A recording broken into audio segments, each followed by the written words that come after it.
Played great. Hello, everybody. Welcome back to Run and Gun. I am Evan Lasek, and I am rolling solo tonight. I'm here to talk to you about the NFL week. So last week we saw the Patriots stomp the Giants 35-14, but it was just the Giants, really. It's not that big of a win for the Patriots. They haven't beaten that difficult of an opponent yet this season, unless you count the Bills. That was a very well-played game by both teams. But the defense just keeps bailing out Tom Brady, who's shown a bit of his age, but he's still playing at a high level of football, and that defense is just fantastic right now under Bill Belichick. Carolina beat Tampa Bay 37-26 in London. Saw some spectacular defense from both sides. Kyle Allen, yet another great start, 5-0 now as a starter. Tampa Bay just looked hopeless, more or less. Jameis Winston throwing 5 picks, and Tampa Bay's offense and special teams turned the ball over 7 total times. That's just not gonna cut it in the NFL. And they got to figure out something over there with Jameis Winston and this Tampa Bay offense. Chris Godwin is just a bright spot on their team. They got to get Mike Evans more involved, and unless they do, they're not going to figure anything out. Shaquille Barrett, who had 9 sacks through 4 games this season, hasn't had a sack since week 4. And that's really hurting the defense. They got to apply some pressure to these opposing quarterbacks, or else they're just going to keep throwing all over them. Seattle's been playing great football as of recently, as of the whole season, actually. But Cleveland has, again, just proved all the haters correct this season. Baker Mayfield's going through a bit of a sophomore slump, but I don't know how much you can entirely blame on him. The 7 out of the 11 interceptions he's thrown this season has hit the receiver's hands first, and then it's tipped to the secondary, or they steal it out of their hands, and it's just not good. It's just not good offense by the Browns right now. Baker's trying his best, I think. Nick Chubb looks great. Myles Garrett, the defensive side of the ball looks fantastic for the Browns, but they got to get something rolling on the offense. Houston wins the shootout in Kansas City 31-24. Deshaun Watson looked a little slow to start, throwing 2 picks that game, but his offense and Carlos Hyde really helped. The run game finally came through for him. The defense stepped up against Kansas City. Kansas City's now on a 2-game skid, and I think they just got to switch it up in the offense. Andy Reid's got to hand over the play calling to the offensive coordinator. There's got to be some kind of spark there, because with this team, with Tyreek Hill coming back, there's no reason you should be losing these games, especially to the Texans, who they're not bad by any means. Don't get me wrong at all. They are not bad, but Kansas City's Kansas City, and you can't doubt them at all. Toilet Bowl goes to the Redskins. Somehow, some way, they pulled off a 17-16 win. To be fair, though, Miami did go for the 2-point conversion, and I think they only did that so they could lose the game and not have to go to overtime.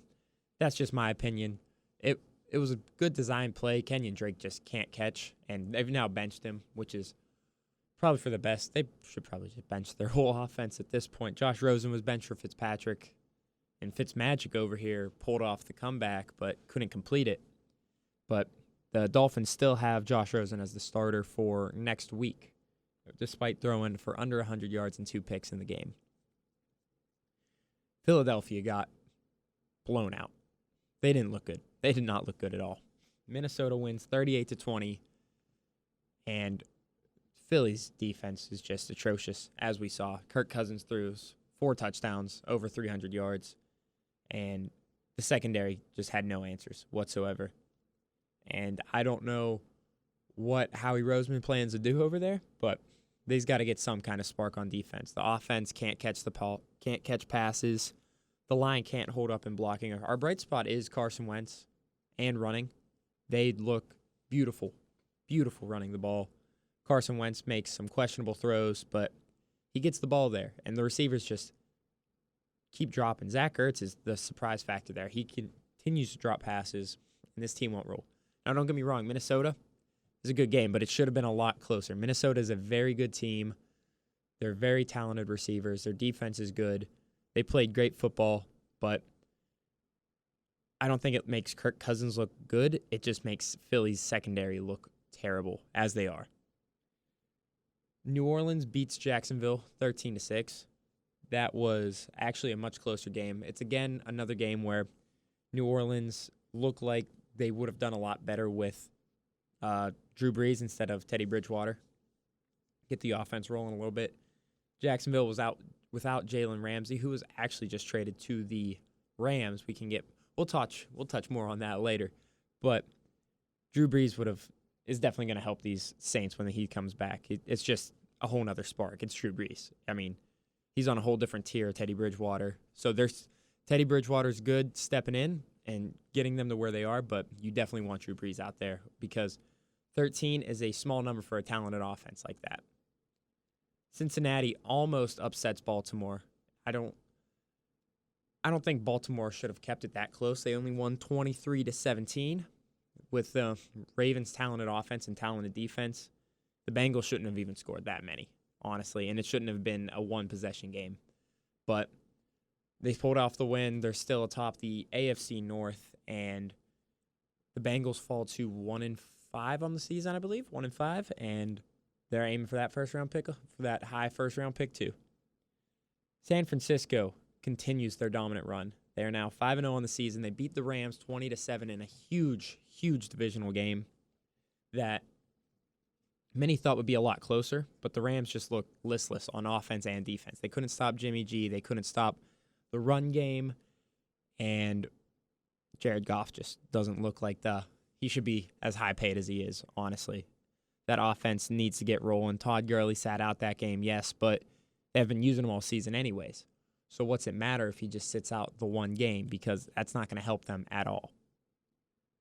But they just need to figure something out over there in LA. They did just get Jalen Ramsey just recently, so hopefully he can make an immediate impact and just improve that defense. Arizona wins 34-33 against Atlanta. Atlanta falls to now 1-5 on the season after a shanked extra point to tie the game. Kyler Murray picks up his second win as an NFL starter, but the main thing here is Atlanta missing that field goal. It's an older kicker, but that means he should be experienced. We saw Adam Vinatieri go through it. We're seeing a lot of kicks just miss this season, and it's not common. Ever since they moved the extra point back, it seems these kickers can't build up the confidence from nailing it from 19 yards out, so now they don't have the confidence to kick it from anywhere 35 yards out. And it's hurting teams, honestly, because we've seen it all season. Everybody's seen it all season. Their team struggled from it. There's only a few kickers who have been perfect this year, and it's just hurting teams. And there's something that these kickers just have to figure out because last year it was rough. I remember Chris Boswell missed so many, and the Steelers gave him another chance, and he's perfect this year. No kicks missed, but Matt Bryant is older. That's a kick you can't miss, especially with a failing Atlanta team like how they are. They should be a lot better, but Matt Ryan's been playing lights out, and it's just the defense letting them down, honestly. Denver shuts out Tennessee 16-0, which was a big surprise. Denver's defense finally steps up, shuts out Marcus Mariota, picks him off a few times, lots of turnovers. Tennessee just looked listless there. Mariota, don't know what was happening. He was playing a great season all season long, and then just hits a roadblock against this difficult Denver defense. But I expect them to get back on track next week. Denver moves to 2-4 on the season, and hopefully they can compete for an AFC West playoff berth. It's going to be difficult.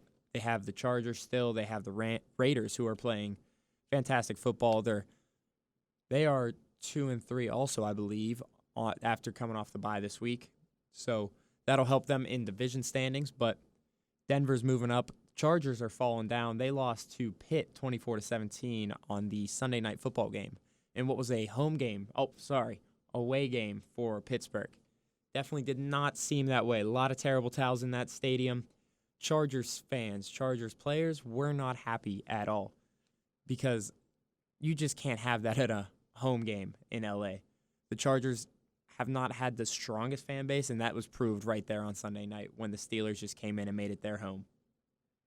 The Jets upset the Dallas Cowboys 24-22. Big fan of that one because that was something Philly desperately needed after getting blown out by Minnesota. So Philly still sits atop the NFC East, and they play Dallas next week. So that's going to be a huge game on Sunday night. But first game coming back for Sam Darnold. Comes out and wins, plays great football. Defense plays great football on Dak. Again, Dak just doesn't look good. He did not look good. Zeke got a lot of touches. He was really carrying that team, but Dak hurt him. The defense hurt him. 24-22. They're too predictable. They are way too predictable on offense, and it showed right there. Really painful for probably Dallas fans to watch. I know every other fan absolutely loves seeing Dallas get beat that bad. Or not that bad, but by a team like that who picked up their first win. Green Bay beats Detroit 23-22. That was a very exciting game to watch because Aaron Rodgers just looks like Aaron Rodgers. He's a magnificent thrower. Every time he throws the ball, you just wonder, how in the world does he do this so effortlessly? No Devontae Adams. Geronimo Allison leaves in the third quarter, yet he still picks up the win with Alan Lazard as his main pass catcher, who only had one catch prior to that in his career. Comes out, scores a big touchdown, and just boosts Green Bay over Detroit. But to expand more on that game, and most games in NFL, this officiating has been awful. There's been questionable calls, there have been missed calls, yes, you can now challenge PI calls, but what's that actually do? It hasn't accomplished anything at all. And it is, as a fan, to watch these games and to try to figure out what these refs are seeing. Yeah, we have a better view. We're watching from a TV, but also we are not on the field, so it may look a little difficult for them, but they still shouldn't be calling these crappy roughing the passer or clear pass interference calls or holding.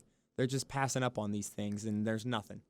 In the Green Bay game yesterday, Trey Flowers went in to sack Aaron Rodgers. Big loss. But then he there was apparently hands to the face penalty. That's what it is. It was a hands to the face penalty when the replay easily shows that Trey Flowers was not anywhere near the offensive lineman's face. So they get flagged. Green Bay goes down. They score. They kick the game-winning field goal as time expires, and these refs just keep screwing over teams, I think. They're either too nitpicky with it, or they just throw them whenever they want. Whenever they think there's something there, they're like, okay, we got to throw a flag now. But it's really, really inconsistent penalties, and they really do have to figure something out with that. So switching it back over to the players now, I still have Christian McCaffrey as my favorite for MVP. This dude has looked phenomenal all season. He has over 900 scrimmage yards, still leading the league in rushing yards, just ahead of Nick Chubb, who is now up there. Even after McCaffrey's bad performance against Tampa Bay, he still has over 600 rushing yards and a lot of touches on the year. He's going to continue to carry this team. He did get a touchdown in that game. He's going to continue to carry his team. They're 4-2 now. If they can continue this with McCaffrey being the workhorse, I think he can win MVP over the likes of Mahomes, Russell Wilson, and Deshaun Watson, who I'm throwing in there. But his numbers are phenomenal. I think he does have to get 2,000 scrimmage yards. He's definitely going to get over 1,000 rushing yards. And I'd like to see him get over 1,000 passing yards or receiving yards, because I think that would really cement him as MVP for the season, as long as Carolina continues to win. The Chiefs have lost 2 in a row now. As I mentioned before, their offense is just looking very dink and dunk. They're just letting Pat Mahomes do what he wants because he's Pat Mahomes, which, I mean, it's not a terrible playbook, but Andy Reid is a little too predictable, a little questionable calls every now and then. He does call all the plays in Kansas City. I think he should relinquish some of those duties over to their offensive coordinator, because that's what he's getting paid for. He's getting paid to specify on the offense, and they got to work that in there more. Big question is, what is going on in Philadelphia? We just saw them miss out on, apparently Marcus Peters was on the trade block. Nobody knew about that until today, but that was just a piece to get Jalen Ramsey, which we're going to talk about more in a second. The Eagles need secondary. Jalen Mills is coming back, who's a consistently average corner. He gets beat bad on the double moves. All their corners are injured. Their safeties didn't look good. The defensive play calling is just not there. The offensive play calling's not there. Too many drops. There's so many problems in Philadelphia that they need to straighten out if they plan to win the NFC East like they're trying to. They're playing Dallas this week. Dallas may not have Amari Cooper, but that is not enough because Dallas is talented. Like it or not, Dallas is a talented team, and it's going to be rough for their secondary to cover these guys because, as we saw, they just get burned easily. There's no corner. Sidney Jones is awful. They need to give up on him, I believe. It's time for a trade. There's got to be some kind of spark on the defensive side. Malcolm Jenkins has to step up, tell his defense what to do. These safety blitzes are leaving guys wide open. We saw Stephon Diggs get burned right past the corner in zone coverage, which is not at all Rasul Douglas's fault. It's zone coverage. He's not supposed to man up and chase him. He's supposed to take a zone, and the safeties are supposed to have the deep zone. People are blaming him, but it's not entirely his fault. It's the defensive play calling. The offense can't get open. The offensive line can't block for Wentz. That's why Wentz is so rushed. He's making bad throws, can't complete his throwing motion, which is throwing him off a little bit. There just needs to be more time for him to throw. There needs to be catches. There needs to be everything in Philadelphia right now. The run game is the only thing working, and they should just stick with that for right now. Now, I already mentioned a little bit how much is Baker's fault. He does make some very bad throws, very bad reads, and he does hold on the ball way too long. I think he's trying to get something happening for Odell Beckham, who we knew was disgruntled in New York because Eli was not throwing the ball deep to him and trying to make him make this spectacular play.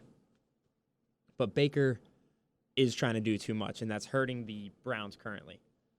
But as I said before, 7 out of 11 picks aren't his fault. If it touches your hands as a receiver in the NFL, you need to catch that football. And that's just putting them back way too far, and it's making it really, really difficult for the Browns to stay in games and win games. Is there a QB controversy in Carolina? I'd like to think so. Ron Rivera thinks otherwise. He's saying there's currently no QB controversy because Cam Newton is still rolled out. Now, if I was him, I would just keep Cam Newton out, honestly. Kyle Allen's 5-0, hasn't thrown an interception, and he's performing. He's not spectacular. Like, if Kyle Allen and Cam Newton were both not injured, I'd go with Cam Newton, honestly. But that's never the case for Newton. Every Panthers fans know that, NFL fans know that.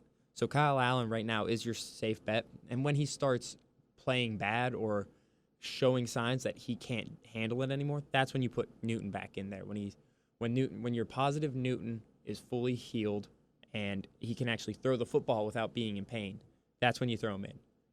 But right now, Kyle Allen is the guy, and I would keep him in there because he's performing well, and if he continues this, I think the Panthers can make it to the playoffs easily. Dallas is downhill, 3 straight L's, making everybody in the NFL happy. Jerry World is falling apart. Head coach Jason Garrett can't even get a high five from his own players after a touchdown. I think Jason Garrett's going to get fired after this season, especially if there's no playoff berth. They'd fire him instantly because this dude just cannot coach. I don't believe they are fully inclined to play for him. He's not leading them anywhere. They have a stacked roster every now and then, and they can't do anything. Well, this year would be the year. The secondary and the Eagles is not looking good. The Giants are bad. The Redskins are bad. But this would be the Dallas Cowboys' years to the playoffs. But every year they get in the playoffs, they can't handle the pressure. They fold in the first round. So I think Dallas is going to continue to lose. I think maybe the best they can do is 9-7, which is something that they'd aim high for at this point. After 3 straight embarrassing losses like that, people are going to start questioning what's going on in Dallas. Why are people even talking about Dak getting $40 million and just hoping that they can at least win some games from here on out? There are some real deal defenses going on right now. The Patriots are looking like one of the best defenses of the decade. They are just a phenomenal defense. They've only allowed 1,400 yards. They have 14 interceptions on the year. 14 interceptions through week 6. And that is just a crazy stat. They're getting to the QB. I think they have Oh, I think they have 3 blocked punts for touchdowns. Their special teams looks phenomenal. Everything about them just looks good right now. Yes, they haven't beaten a winning record team other than the Bills, but still, with a defense like that who's putting up those numbers, that's going to be something to watch out for by the end of the season. Because if they can continue on this trajectory, they won't even need Tom Brady anymore. They'll just need to keep their defense on the field because they're putting up numbers like this. The other defense I want to talk about here is the 49ers, who have been outstanding this season. They're also undefeated. Again, a team that hasn't played a lot of good teams. They beat the Rams, who are currently also on a skid, but they're the Rams. They're going to come back. They're going to be good. Now, the 49ers, they won on the bye week, but through 5 games played, they only allowed 1,100, just under 1,200 yards. And that's insane because at that point, the Patriots would have been right around there. So through 5 games each, they're probably both allowing around 1,200 yards. And those are crazy numbers for defenses because you just don't see that anymore. It's really not like ordinary to put up defensive numbers like that. But I still think the Patriots are one of the best secondaries I've seen and one of the best pass rushes I've seen from them in a while. So that's going to make a road to 16-0 a little bit easier for them. Now, Pat Mahomes is still, let's talk about league leaders for a little bit. Pat Mahomes is still leading the league in yards despite dropping 2 in a row. The passing touchdowns is a little closer, so the passing yards, he has 2,100 yards. The other 4 QBs in the top 5 do not have a winning record. You have Matt Ryan, who's in second, Jameis Winston, and Dak Prescott, to name a few. Matt Ryan, of course, he's in second place. He's 1-5 on the season. How do you put up those numbers and still go 1-5? These defenses are just not bailing out the quarterback, and it's making it really, really difficult for them because they're putting up wonderful, fantastic numbers for their team, yet they cannot do anything to support them. There's only so much a QB can do. You need to rely on the defense a little bit, and I don't think they can really rely on the defense. Now, the one game I really want to talk about for next week is the Cowboys-Eagles game, of course. But I think that is the biggest game of the season so far for both teams. It's going to be the highlight of the week next week. Eagles-Cowboys, Sunday Night Football. They're both 3-3, fighting for a division lead. Both are hungry. Both are angry about the losses this past week. I'm expecting it to be just a back-and-forth game, very exciting. Defenses aren't too strong, but these teams always play each other amazingly. It's always an amazing game to watch, and I think it's going to be a good one. Carson Wentz is going to come out feasting. Dak Prescott's going to want to prove something, especially against that terrible Eagles secondary. I could see them throwing the ball a lot. I could see them running the ball a lot. The Eagles' run defense gave up their first total 100-yard game. They kept Dalvin Cook to under 60 running yards, but their other running back had that 140-yard rush. But the Eagles' defense is beautiful against the run. They have allowed one 100-yard game through 6 weeks, and that is a fantastic number. The Cowboys have been proven every now and then. Right now, the Jets just beat them. Packers beat them before that.